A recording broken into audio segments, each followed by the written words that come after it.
Nowadays student, today we are going to start the new chapter, that is electromagnetic induction. ये 6th chapter है और इसका weightage है 6 marks का। अभी इस चैप्टर में हमको क्या क्या पढ़ना है, इसके अंदर 10 टॉपिक्स हैं इस पर्टिकुलर चैप्टर में। पहला टॉपिक है introduction 6.1। First topic is 6.1 introduction. Second है 6.2 experiment of Faraday and Henry. Third है 6.3 मैग्नेटिक फ्लक्स। उसके बाद 6.4 फैराडेज लॉ ऑफ इंडक्शन। उसके बाद है 6.5 Lenz law and conservation of energy. उसके बाद 6.6 मोशनल इलेक्ट्रोमैग्नेटिक मोटिव फोर्स। उसके बाद 6.7 energy consideration. Then 6.8 eddy current, 6.9 inductance and last 6.10 AC generator. अब इसका बेसिक क्या है इस पर्टिकुलर चैप्टर में, इलेक्ट्रोमैग्नेटिक इंडक्शन। इसी अभी हम स्टार्टिंग से थोड़ा सा रिवाइज कर लेते हैं। फर्स्ट 2 चैप्टर्स हमने देखा है, फर्स्ट एंड सेकेंड। ये किसके लिए था? इलेक्ट्रोस्टैटिक। उसमें हमने क्या पढ़ा? Charges at rest. इस चैप्टर में हमने charges and rest and its effect हमने देख लिया था। फिर थर्ड चैप्टर में इलेक्ट्रिसिटी, इसमें हमने क्या देखा? Charges in motion. इसके अंदर हमने देखा चार्ज जब मोशन में होता है तो करंट बनता है, करंट इलेक्ट्रिसिटी बनता है। उसके बाद फोर्थ देखा मूविंग चार्जेस एंड मैग्नेटिज्म। इससे क्या मालूम पड़ा हमें?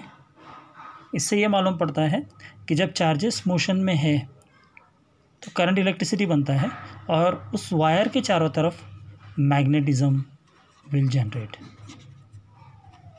और इससे मालूम पड़ा था 1820 में हैंस क्रिश्चियन ओरस्टेड ने एक्सपेरिमेंट से हमको बताया था कि electricity and magnetism both are inter related.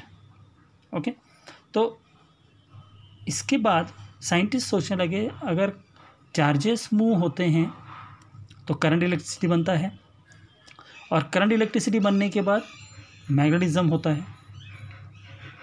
Okay, तो साइंटिस्ट अभी उल्टा सोचने लग गए कि जिस तरह से चार्ज मोशन में आता है तो मैग्नेटिज्म बनता है, अगर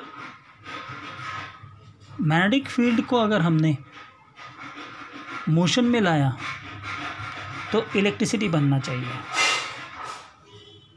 और इस तरह से शुरुआत हो गया इस चैप्टर का। तो 1830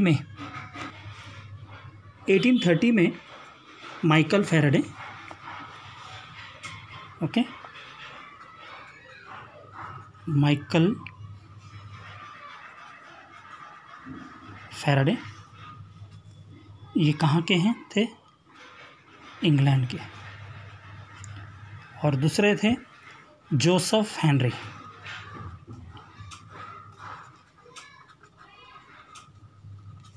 ये कहाँ के थे? यूएसए के। ये दोनों साइंटिस्ट में ने सीरीज ऑफ एक्सपेरिमेंट किए और उस एक्सपेरिमेंट करने के बाद उन्होंने ऐसा डिमॉन्स्ट्रेट किया कि जब भी मैग्नेटिक फील्ड को वेरी करते हैं, व्हाट दे हैव डन, कि जब भी मैग्नेटिक फील्ड को वेरी करते हैं, चेंज करते हैं, तो ईएमएफ जनरेट होता है या करंट इलेक्ट्रिसिटी जनरेट होता है। EMF means electromotive force, and because of that current will be formed. So the phenomena in which electric current is generated by varying magnetic field. Varying मतलब change करते हैं। Magnetic field को हमने very किया, change किया, तो ये जो प्रोसेस है इसको कहते हैं इलेक्ट्रोमैग्नेटिक इंडक्शन। फिर से एक बार समझ लो, what is electromagnetic induction? Electromagnetic induction is the process in which electricity is generated by varying magnetic field. Varying magnetic field का मतलब क्या होता है? मैग्नेटिक फील्ड को चेंज करना। Okay, so these two scientists in 1830 they perform the experiment, series of experiment they have done.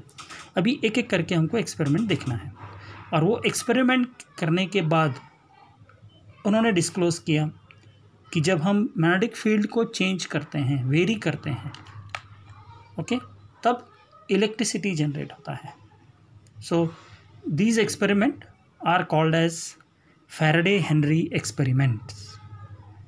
Okay, तो ये जो 6.1 में हमने क्या देखा था, इंट्रोडक्शन पार्ट था, electromagnetic induction. What is electromagnetic induction? It is the process और phenomena in which the electric current is generated by varying magnetic field. जब हम मैग्नेटिक फील्ड को वेरी करते हैं, चेंज करते हैं, तब करंट इलेक्ट्रिसिटी जनरेट होता है. और ये जो करंट इलेक्ट्रिसिटी जनरेट होता है because of the change in magnetic field, उसको कहते हैं इलेक्ट्रोमैग्नेटिक इंडक्शन. ओके, अब ये जो चैप्टर है, इस चैप्टर में हमको पूरी तरह से सारे के सारे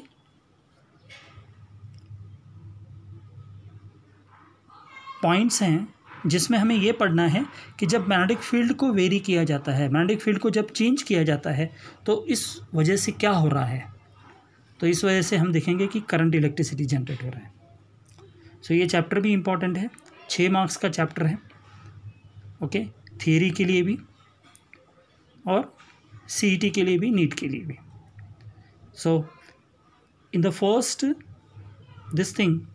first video we will be just understanding the experiment. जो पहला एक्सपेरिमेंट है, कॉइल मैग्नेट एक्सपेरिमेंट को हम कहते हैं. सो वो भी हम समझ लेंगे. तो सबसे पहले बेसिक फाउंडेशन क्या है इस चैप्टर का समझ में आ गया. इस चैप्टर में हमें पढ़ना है कि जिस तरह से हमने इलेक्ट्रॉन को मोशन में लाया तो करंट इलेक्ट्रिसिटी बन गया, और करंट इलेक्ट्रिसिटी बनने के बाद उसका इफेक्ट क्या था, मूविंग चार्जेस एंड मैग्नेटिज्म बना. तो हमको मालूम हो गया कि because of the current magnetism is generated. अब सेम पीरियड में 1830 में ये दोनों साइंटिस्ट, माइकल फैराडे और Joseph Henry, Michael Faraday was from England and Joseph Henry was from USA, ये साइमल्टेनियसली एक्सपेरिमेंट कर रहे थे, और इन्होंने एक्सपेरिमेंट किए बहुत सारे, और वो अभी एक एक करके हमको एक्सपेरिमेंट देखने हैं. और वो एक्सपेरिमेंट में हमें मालूम पड़ेगा कि किस तरह से जब हम मैग्नेटिक फील्ड को वेरी करते हैं, मैग्नेटिक फील्ड को चेंज करते हैं, तो करंट किस तरह से जनरेट होता है. तो इस चैप्टर में वही है, और इसी चैप्टर से हमें एसी जनरेटर के बारे में हमें मालूम हुआ. Scientist were able to generate the concept of AC generator, alternating current का जनरेटर हम कैसे जनरेट करते हैं. तो electromagnetic induction means electro means electron, magnetic means magnet, induction means induce करना. जब हम प्रोसेस में एक पर्टिकुलर फेनोमेना में जब मैग्नेटिक फील्ड को वेरी करते हैं, तो because of the varying magnetic field electric current is generated. मतलब सिंपल सा है. जब साइंटिस्ट को मालूम पड़ गया कि moving charges are the source of magnetism, charge को मूव कर रहे हैं तो मैग्नेटिज्म बन रहा है. अब मैग्नेट को अगर हम मूव करेंगे तो चार्ज बनना चाहिए, मोशन बनना चाहिए, इलेक्ट्रिसिटी बनना चाहिए. यही अपोजिशन, यही केस 1830 में ये प्रैक्टिकल किए, एक्सपेरिमेंट्स किए माइकल फैराडे और जोसेफ हेनरी ने, और उन्होंने फाइंड आउट किया कि because of change in magnetic field electricity is generated and they were successful. तो फर्स्ट एक्सपेरिमेंट है 6.2 का कि experiment of Faraday and Henry. तो फर्स्ट एक्सपेरिमेंट को क्या कहते हैं, कॉइल मैग्नेट एक्सपेरिमेंट.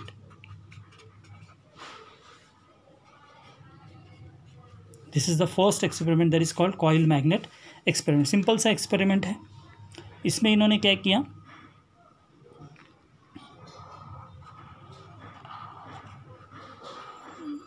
एक कॉइल ले लिया और इस कॉइल को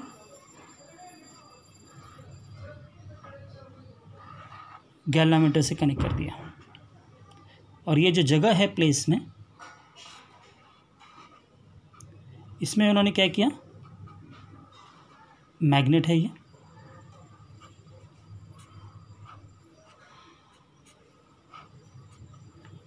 अब इसमें इसको रोटेट किया कॉइल के अंदर.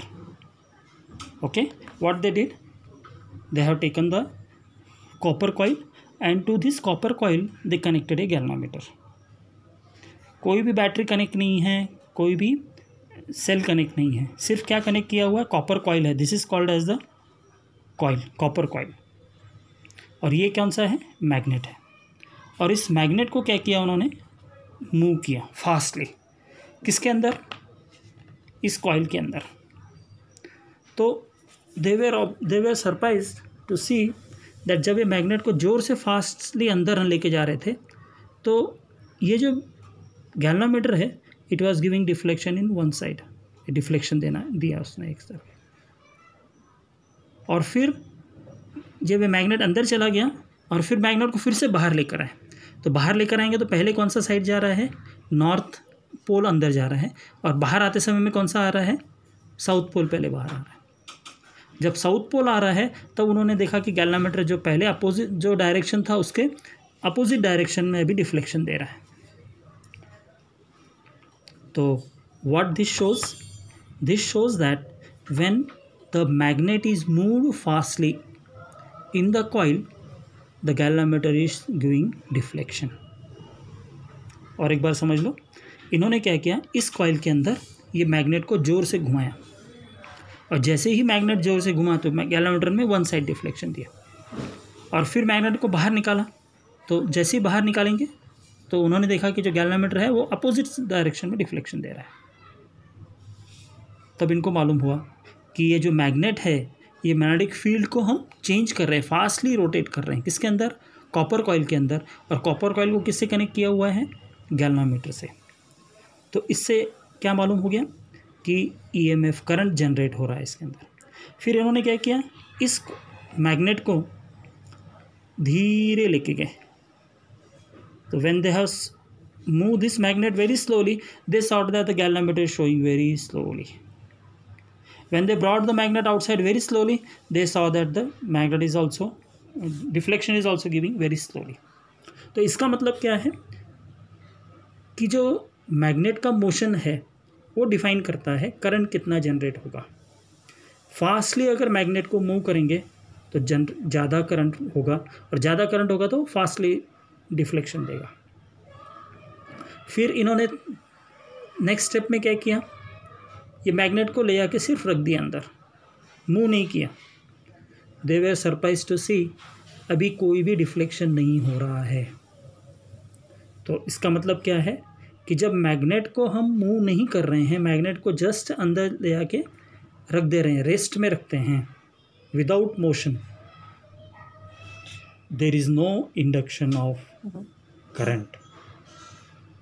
ओके, सो ये ऑब्जर्वेशन थे फर्स्ट एक्सपेरिमेंट से. तो फर्स्ट एक्सपेरिमेंट में हमने क्या देखा, एक कॉपर कॉइल लिया और उस कॉपर कॉइल को क्या किया, गैल्वामीटर से कनेक्ट कर दिया, और मैग्नेट लिया और उस मैग्नेट को फास्टली रोटेट किया. किसके अंदर, कॉइल के अंदर. जब हम कॉइल को फास्टली रोटेट कर रहे हैं तो we saw that galvanometer is giving deflection in one direction. और जब गैल्वामीटर मैग्नेट को बाहर निकाल रहे हैं तो गैल्वामीटर क्या करेगा, अपोजिट डायरेक्शन में डिफ्लेक्शन दे रहा है.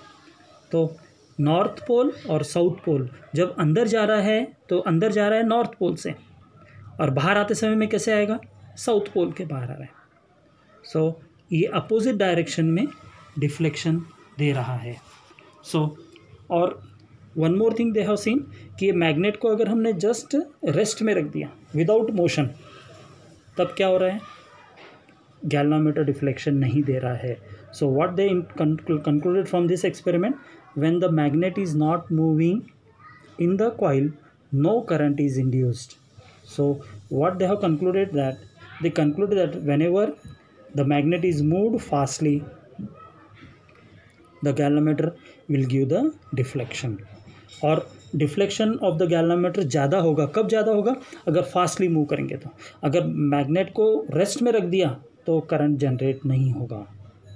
So this experiment showed that relative motion between the bar magnet and the coil is responsible for generation of electric current.